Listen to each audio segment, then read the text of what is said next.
Olá, boa tarde a todos, bem-vindos a mais um resumo da nossa disciplina, Sabedoria, Civilização e Felicidade.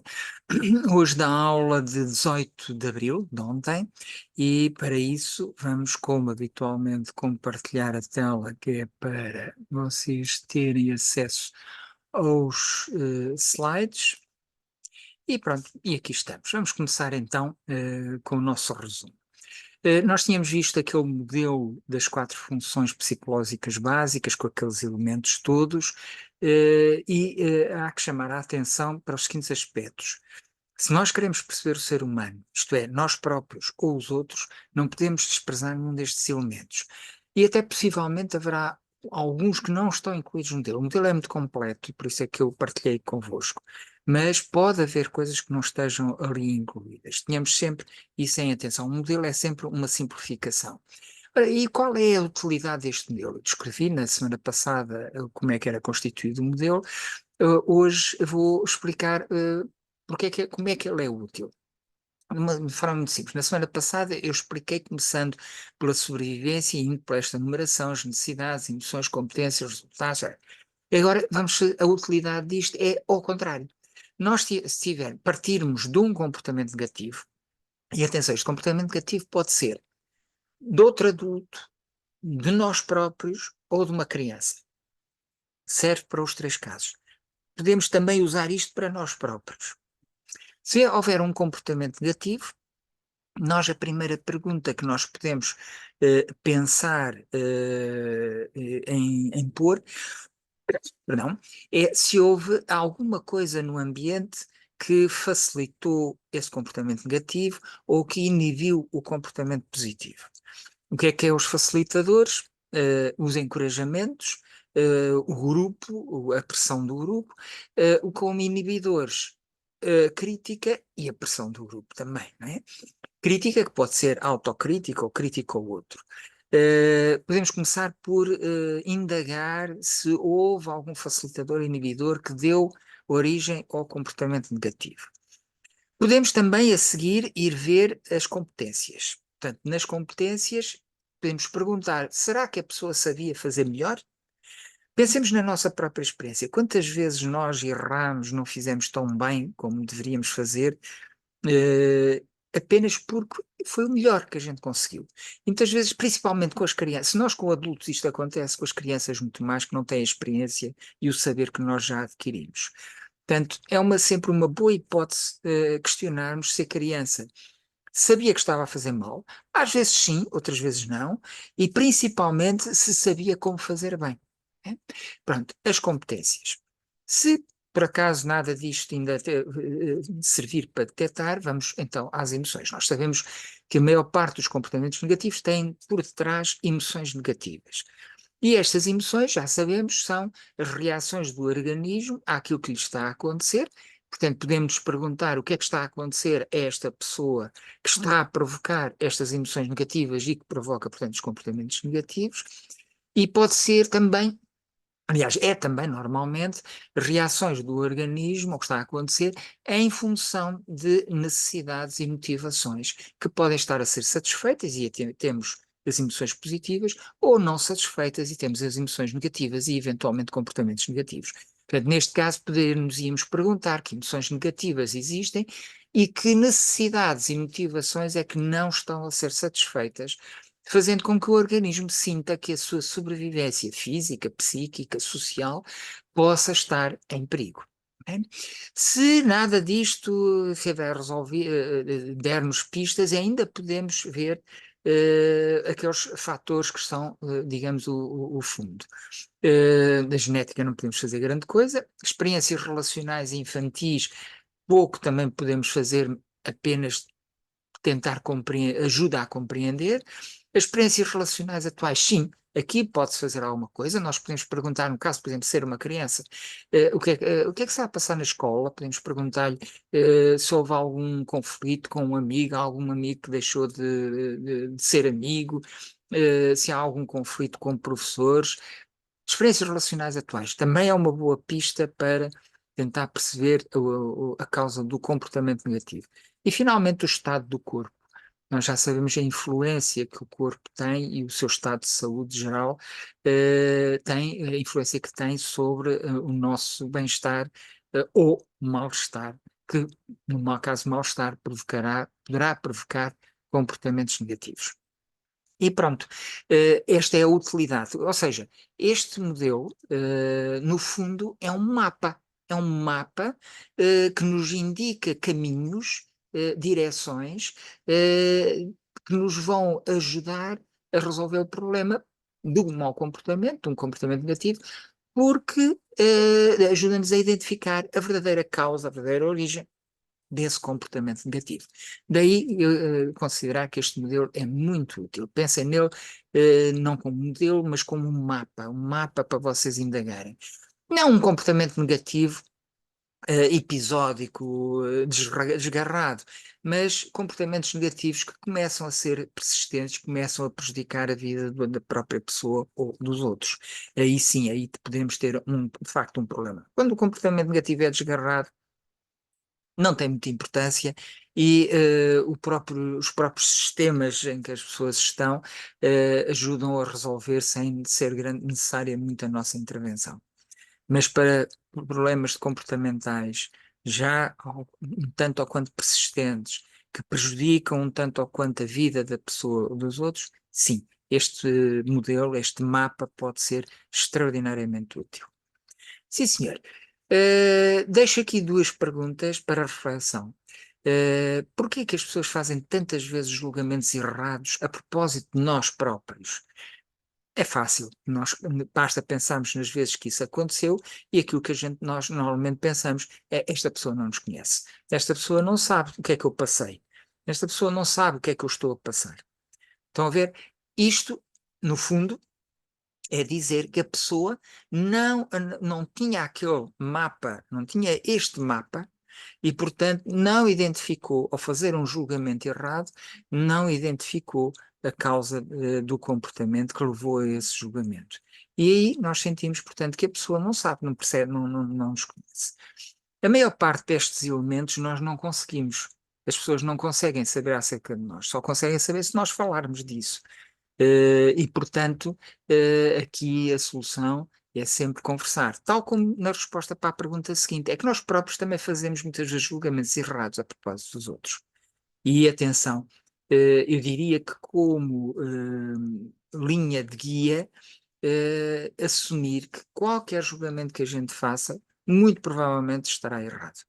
E quanto mais certezas tivermos de que ele está correto, efeito de Dunning-Kruger, quanto mais certezas tivermos de que ele está correto, maior a probabilidade de que ele esteja errado.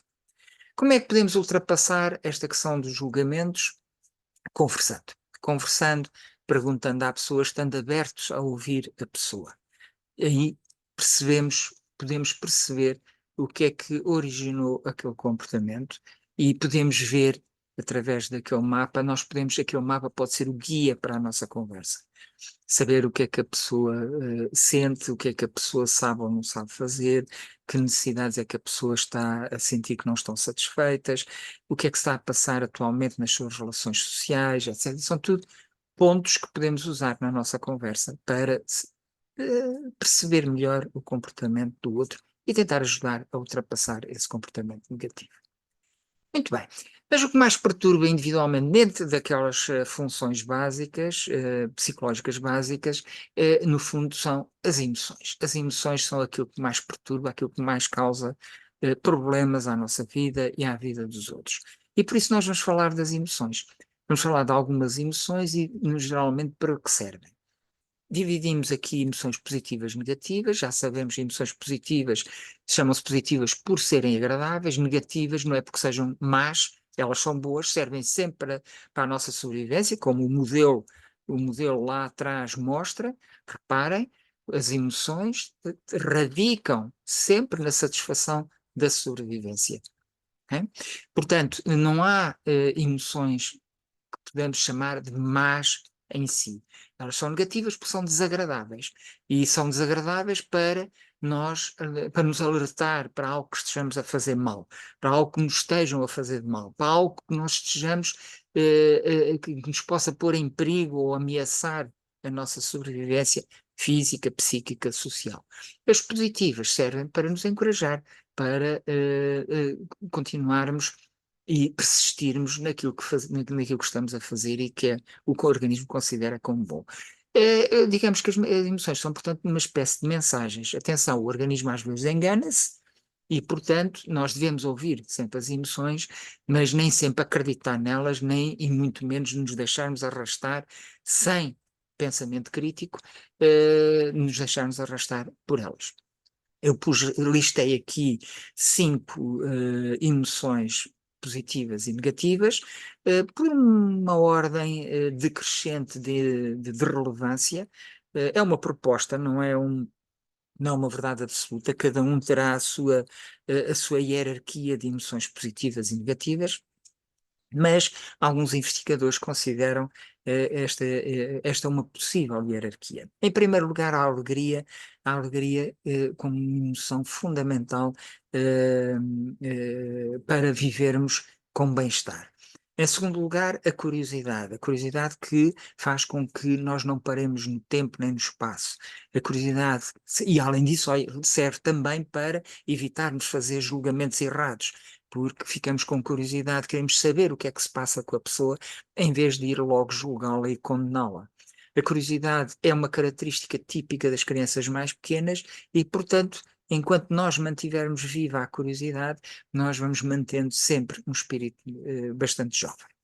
Em terceiro lugar, o orgulho não no sentido da satisfação por sermos melhores ou superiores aos outros, isso é mau, é o orgulho bom é a satisfação por termos feito algo que se não tivéssemos feito, as coisas estariam piores.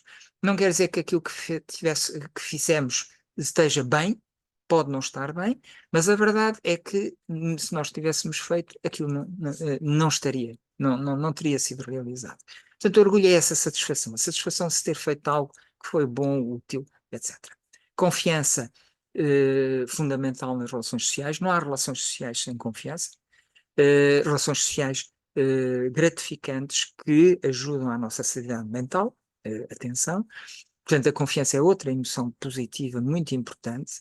Eu, quando falo destas emoções positivas e falo da sua importância, é no sentido de que devemos não forçá-las em nós, mas cultivá-las, um bocadinho como um semeador que atira sementes e rega as sementes de forma a que cresçam, as sementes se tornem plantas, árvores, etc. É cultivar estas emoções. Portanto, devemos cultivar também a confiança e, finalmente, cultivar a gratidão. A gratidão tem uma grande vantagem, alerta-nos para as coisas boas que nos estão a acontecer e, portanto, é uma emoção que ajuda, por exemplo, a alegria. Ajuda a alimentar a alegria. Estas emoções não estão sempre, não aparecem normalmente isoladas, aparecem agrupadas, com uma, duas, três, quatro emoções, podem acontecer ao mesmo tempo. A gratidão, portanto, pode contribuir para a alegria. Nas negativas, também temos uma hierarquia, que é o campeão, a primeira, sem dúvida alguma, o medo, porque é aquela que mais conta para a nossa sobrevivência, é aquela que mais nos ajuda a evitar perigos e ameaças à nossa sobrevivência. Depois a vergonha parecida com a culpa, isto é uma emoção que nos ajuda a evitar fazer mal aos outros e, se fizermos mal aos outros, fazer alguma coisa quanto a isso. A culpa é uma emoção que no pós acaba por ser positiva porque a culpa leva-nos a aproximar do outro, pedir-lhe desculpa, procurar reparar o mal feito, compensar o mal feito. A vergonha é o contrário. A vergonha afasta-nos das pessoas, faz com que a gente as evite e, portanto, consolida a ruptura social, o que é sempre mau para a nossa saúde mental. Atenção que aqui as emoções negativas Eu disse que elas não eram más. Bom, não são más se não forem persistentes. Isto é, quando as emoções negativas são persistentes e estão a prejudicar a nossa vida e a dos outros, elas aí são más. Aí temos que ter atenção.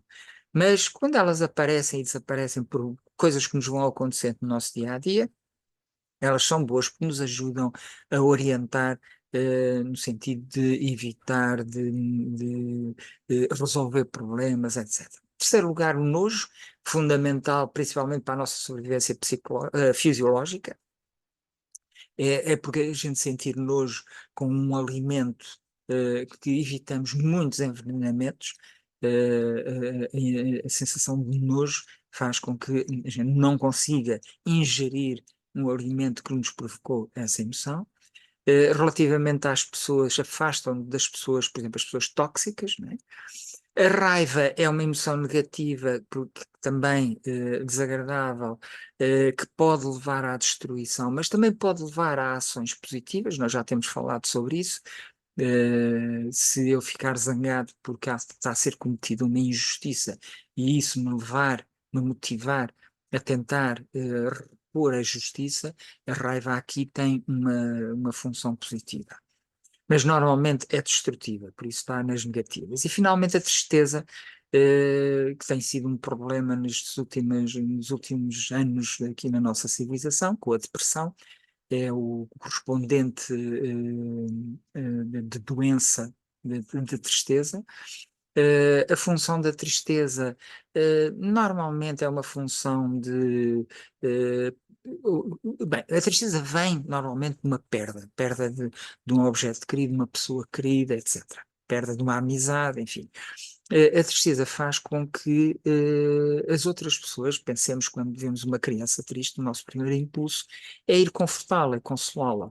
E o mesmo com pessoas adultas. Portanto, a tristeza tem essa função. Quando nós perdemos e a nossa rede social fica perturbada, isto leva a que os outros se aproximem de nós, nos consolem, nos confortem e, portanto, reforcem essa rede social. Portanto, é uma emoção negativa também muito, muito, muito importante. Pronto, há outras emoções positivas, há outras negativas, cada um terá a sua prioridade. Portanto, a ideia é cultivar as positivas e nas negativas dar alguma atenção e tentar perceber o que é que poderá estar na origem, o que é que isto poderá estar a causar. E pronto, ficamos por aqui. Obrigado pela vossa atenção. Espero que tenham uma boa semana. Nós, a próxima aula é no dia 25 de Abril, portanto, desejo-vos um bom feriado, um bom dia da liberdade e vemo-nos, portanto, daqui a 2 semanas. Até lá, saúde, alegria, satisfação, e tudo de bom. Obrigado pela vossa atenção.